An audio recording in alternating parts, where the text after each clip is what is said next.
Olá, gente boa de Deus, muito bom dia, né? Para quem estiver assistindo de dia, boa tarde para quem estiver assistindo à tarde e boa noite para quem estiver assistindo à noite. Hoje eu vou ler aqui um texto que eu encontrei no site do Reverendo Caio Fábio. Quem não conhece, acesse, é caiofabio.net, é muito bom. Um mundo para amar e um para não amar. Para mim, o conceito de mundo é uma das principais confusões cristãs e de onde procede boa parte dos conflitos e irreconciliabilidades de pensamentos que aparecem no meio dos que confessam ser gente do Evangelho ou da Igreja, mas vivendo em estado de reclusão inserida no espírito do mundo. Na cabeça dos crentes, a loucura e o processo de deslocamento entre realidade e fantasia começa aqui, na confusão do significado de mundo. Sim, porque de um lado, Deus ama o mundo, e Jesus se deu pela humanidade de toda a criação. Entretanto, também se lê que aquele que ama o mundo, o amor do Pai não está nele. Na mesma sequência de contradições, vem a oração de Jesus, pedindo ao Pai que não nos tirasse do mundo, mas que apenas nos guardasse do mal. Pois não somos do mundo, como ele também não era. Estava no mundo, mas não era do mundo.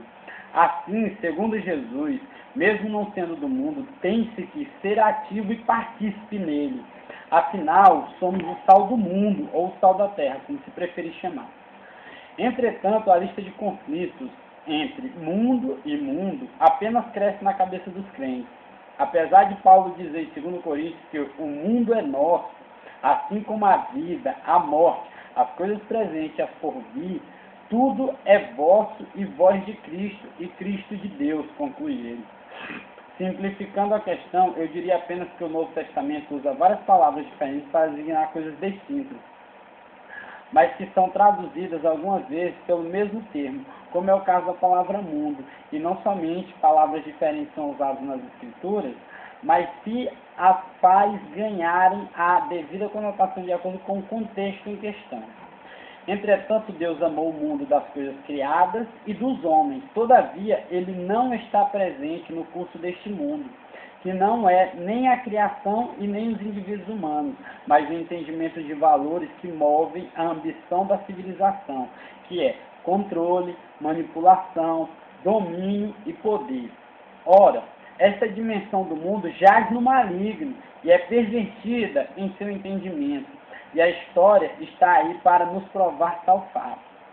Além disso, tem-se também o ano de cada tempo, que é a era de certo momento histórico, a qual, na maioria das vezes, está tomada pela carga dos ódios, modas, irreflexões feitas valores, banais e perversas, causas de vida ou morte. Há sentimentos emocionais com a morte, concentração de riquezas, imperialismo, colonialismo, guerras religiosas, espíritos de vida generacionais e tudo mais que mantenha uma dada geração correndo atrás do vento, como se tal fizesse sentido. Isto é mundo. Desse modo, Deus ama a criação e todas as criaturas, incluindo a espécie humana, por quem se diz que ele deu seu Filho. Ele também ama todas as produções da criatividade humana que se dedicam à vida, ao belo e ao significativo. Por esta razão, as portas da Nova Jerusalém estarão abertas para que os povos levem ao Cordeiro as belezas de suas riquezas e produções culturais, artísticas e espirituais dedicadas à vida. Assim, sem ter que ir tão longe, o Apocalipse diz, ora fica, e também diz, nela entra. Fora ficam as maldades do sistema e todas as energias que as motivaram, emularam e alimentaram. Nelas entram pessoas, gente, povos curados pelas folhas da árvore da vida. Desse modo, sabe-se que Deus não odeia a criação, ao contrário, ama o cosmos e todos os universos de suas criaturas, bem como ama toda a produção da inteligência e da alma que sejam dedicados à vida. O que Deus não ama, e sou convidado também a não amar, é o sistema de morte e controle que existe na Terra, o qual, em nossos dias, anda para o ideal de controle do diabo e dos seus anticristos. Ora, esse sistema é de marcar os homens como gado, e exercer controle até sobre suas almas, gerando em cada indivíduo emulações de desejo, consumo e entrega da mente ao curso do mundo, que é o que mantém a humanidade sem poder comprar, vender e vir, ser ou deixar de ser, sem que tenha que verificar se está sob o conceito aceitável dos fazeres de imagem falante, dos fazedores de imagens falantes, que são, cada vez mais, os humanos de nossa geração. Quem ama tais valores e sistemas, os quais são sempre movidos pela ambição do controle das riquezas, não pode dizer que ama a Deus, pois tal sistema é antítese de tudo quanto Deus é. Ele ama e deixa livre. O sistema, entretanto, é frio e perverso, e seu ideal é controlar. Deus se dá, o sistema, porém, apenas quer tirar, roubar, tomar, expropriar e possuir. Deus ama a todos, mas o sistema separa os homens a quem Deus ama.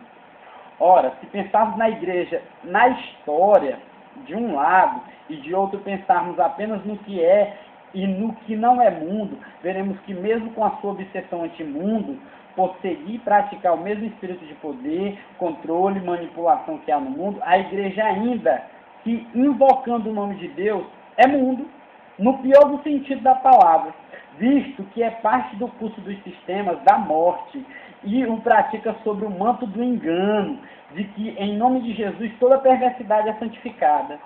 Sim, porque a igreja odeia o que Deus ama e ama o que Deus aborrece. Odeia o mundo que Deus ama e ama o mundo que Deus abomina. E desse modo, quase que só existe na contramão do amor de Deus no mundo. Isso porque a pobre e infeliz igreja pensa que o mundo é um lugar, uma geografia, uma coisa que existe diante dos olhos. E não é. Por esta razão, para a igreja burra de espírito e preguiçosa na busca da verdade interior, é mais fácil dizer que o mundo é tudo que não é ela, embora dentro dela exista tudo que no mundo se faz ou deixa de fazer com muito mais honestidade perversa, no primeiro caso, ou consciência livre, no segundo caso. Desse modo, mesmo sendo perversamente do mundo, entregue ao mal, a igreja acha que se as coisas dela foram feitas consagradas nominalmente a Deus, não importa as motivações, as ambições mercadológicas, os marketing de manipulação e todas as demais decisões dela, quase sempre baseadas em imagem. Essas coisas, mesmo sendo más, não são mais do mundo, pois teriam sido feitas neste lugar institucional no qual existe supostamente uma suspensão da verdade para Deus, valendo tudo, desde que feito para a glória de Deus. Assim, a igreja não enxerga que existe no pior dos mundos, em sua total e mais sutil manifestação. Desse modo, se for para Deus, pensa ela que toda bosta é ouro e todo mijo é vinho de cana. O que a igreja não quer ver é que, como ela é mundo e não é objeto do amor contente de Deus, mas apenas de sua paciência, enquanto ele aguarda o dia em que aqueles que o confessam entendam que o Evangelho não é um sistema, uma geografia santificada e nem um poder mundano, o qual, ainda que seja operado confessadamente para a glória de Deus, nem por isto deixa de ser o que é, mundo em sua pior manifestação, pois a placa de igreja na porta não é um lugar de alquimia divina em qual todo esterco se torna diamante espiritual. Para simplificar ainda mais, apenas pense, quem foram aqueles com quem Jesus se sentiu bem? Em que lugares e com que gente ele apreciava estar? Onde ele aceitava comer com mais liberdade? Onde sua presença era celebrada e sua mensagem acolhida? Responda isto à luz do Evangelho e você verá o que para Jesus era mundo a ser amado, apesar de tudo. Por outro lado, veja onde ele se sentia mal, com que tipo de espírito, tema, interesse, papo e valores com os quais ele se incompatibilizou, e você verá o que para ele era mundo. Por tal olhar, a partir do verbo encarnado, um monte de gente que a igreja diz que é do mundo, não é, sendo apenas pessoas que não sabem como fazer para não ser, posto que em suas almas aborrecem aquilo que a igreja chama de bom e de sua tarefa, discernindo eles que tais coisas não podem ser de Deus, pelo simples fato de que não carregam graça e amor. Isto enquanto a própria igreja nem mesmo consegue enxergar seu estado patético. Entretanto, conforme o Evangelho, o verdadeiro mundo não é feito de publicanos, pecadores, meretrizes, bebedores de vinho ou de pecadores quebrados, mas sim de gente piedosa, jejuante como um camelo, curvado como islâmicos e tarados homicidamente pelo que eles chamam de verdade de Deus. Sim, conforme o olhar do Evangelho de Jesus, onde estava o mundo em sua forma mais letal e perversa, entre os pecadores e infelizes da terra ou entre os sãos que não precisam de médico.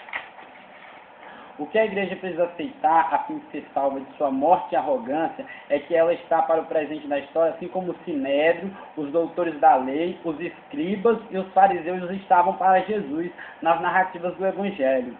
Ora, o mundo é o mundo e faz menos mal como é, mesmo em sua forma pior do que a igreja, posto que o mundo se sabe perdido e pode ser alcançado. A igreja, porém, se vê como a salvadora desses perdidos, que estão mais achados do que ela. Visto que se pelo menos dissesse que não vê, não teria pecado algum. Mas como diz, nós vemos, subsiste em um grande engano, pecado e narcisismo, espírito de auto-engano luciferiano. Assim, o mundo que Deus ama, entre os homens, é feito de gente doente e que precisa de médico. Já o mundo que ele aborrece é feito do espírito dos doentes, que não se enxergam, e por esta razão oferecem para ser guias cegos, que ainda veem um pouco, guias de cegos, que ainda veem um pouco melhor do que a maioria dos seus guias. Nele que não nos deu o espírito do mundo, mas o espírito de Deus. Pois é, pessoal, eu acho que esse texto aqui resume muito bem o que eu falei ontem. A igreja diz que tudo que não é ela é mundo, quando na verdade ela não percebe que ela que é o pior dos mundos, porque ela diz que enxerga, porque ela diz que é a representante de Deus, mas vive de maldade, de controle, de poder. É só o que você vê. Eu estou falando isso principalmente para os evangélicos. Teve pessoas que ficaram irritadas pelo que eu disse no outro vídeo, e eu até peço perdão, mas eu não falei com todos. Quem se reconhece dessa forma, quem se vê assim, ficou chateado, é porque a carapuça serviu. Mas quem sabe, que tem um amorzinho verdadeiro, que pratica, que não anda julgando as pessoas, esses não se sintam ofendidos. Eu falei somente para as pessoas más que estão dentro da igreja e para o sistema igreja. E quando eu falo igreja, falo da igreja histórica, desses fatos históricos que aconteceram, falo do cristianismo histórico.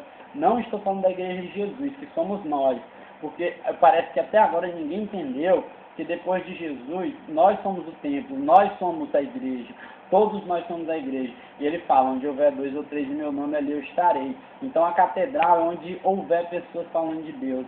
Ela não se limita a uma geografia e não se limita a um espaço físico. E eu espero que vocês sejam edificados com essa palavra. Está lá no site do Reverendo Caio Fábio, o título é O Mundo para Amar e O Mundo para Não Amar. E eu fico muito feliz por todos e que Deus abençoe a todos. Amém.